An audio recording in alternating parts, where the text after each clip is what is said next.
இன்றே டவுன்லோட் செய்து உங்கள் ஃபேவரட் ஷோக்களை என்ஜாய் பண்ணுங்க. சாரி சித்தப்பா, சாரி. என்னால தானே உங்களுக்கு இப்படி ஒரு நிலைமை. நான் எந்த அளவுக்கு இதை விட்டுருக்க கூடாது. இந்திரம்மா, உண்மையில எந்த தப்பும் இல்ல. தப்பு பண்ணது நான் தான்மா. உன்கிட்ட சொல்லாம அந்த பென்டிரைவ நான் எடுத்துட்டு போய் கொடுத்தேன்ல, அதான் நான் பண்ண பெரிய தப்பு. அதனாலதான் இவ்வளவு பிரச்சனையும். சரி விடுங்க. நீங்க என்ன வேணும் நீவா பண்ணீங்க?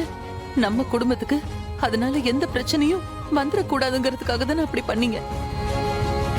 ஆனா சித்தப்பா, கண்டிப்பா கண்டிப்பா இதுல இருந்து நம்ம மீண்டு வருவோம் சித்தப்பா.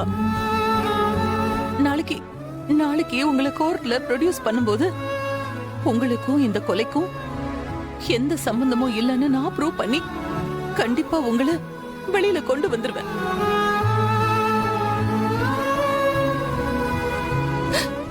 அது மட்டும் இல்ல, கூடிய சீக்கிரமே அந்த கொலைய பண்ணது யாருன்னு நான் கண்டுபிடிப்பேன்.